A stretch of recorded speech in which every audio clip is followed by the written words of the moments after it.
کم کھانا صحت، کم بولنا حکمت اور کم سونا عبادت میں شامل ہے۔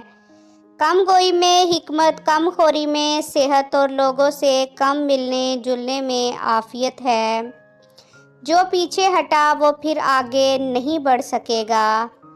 لالچ سے زیادہ عقل کو برباد کرنے والی کوئی چیز نہیں، یہاں تک کہ شراب بھی نہیں۔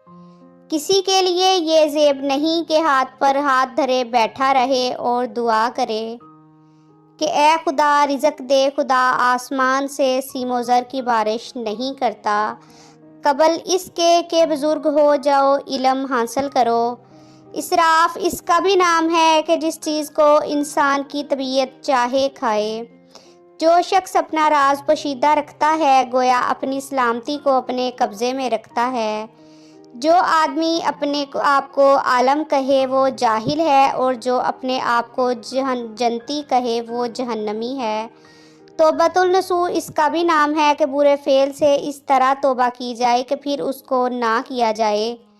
قوت فی العمل یہ ہے کہ آج کے کام کل پر نہ رکھے جائیں۔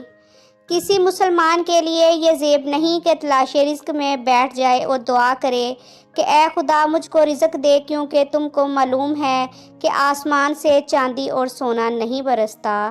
چینل کو سبسکرائب کریں، ویڈیو کو لائک کریں۔ شکریہ۔